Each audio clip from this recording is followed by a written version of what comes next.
For the second time in less than a week, an NDP motion to overturn a keffiyeh ban in the Ontario legislature has failed, with even more Conservative MPPs voting against it today, arguing that allowing the keffiyeh in this building would set a dangerous precedent. The keffiyeh is a culturally significant clothing item to many and should therefore be permitted to be worn in this House. Agreed? Heard some no's. Moments after the vote, Reverse caucus in the protesters inside the chambers pulled out keffiyehs, showing their support for Palestinians. This House stands in recess for 15 minutes. House Speaker Ted Arnott issued the ban earlier this month, concluding that at the present time, the keffiyeh is clearly intended to be a political statement. But he had promised he would overturn the ban if the NDP motion had passed. There appeared to be more no's today than there were the first time you held this vote. Were you surprised by that? I mean, again, I had hoped that the Premier would have taken the time and listened to people and ensured that his team did the right thing this time. The Premier has called on the Speaker to reverse the ban, which he says needlessly divides the people of the province.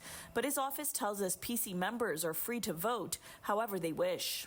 I've just seen so many rallies that have occurred across the province with people using that to cover their face and to intimidate. PC MPP Lisa MacLeod was not in the legislature for last week's vote, but voted no today. The timing was really problematic, being Passover. When Merritt Stiles suggests that all Ontarians are in support of this, she is ignoring the fact that the Jewish community in the province feels like they're under threat and under attack. Despite the ban, MPP Sarah Jama, who was kicked out of the NDP caucus for comments she made on the conflict early on, wore a keffiyeh in the chambers during question period. I could not see.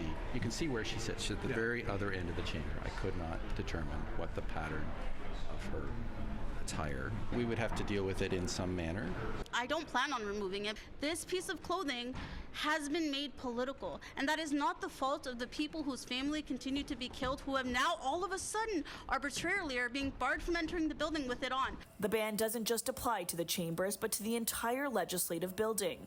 This morning, members of the Arab Canadian Lawyers Association were barred from entering and were forced to take a meeting with the NDP leader on the front lawn. It is a cultural symbol. It is something that Arabs and Palestinians have been wearing for generations.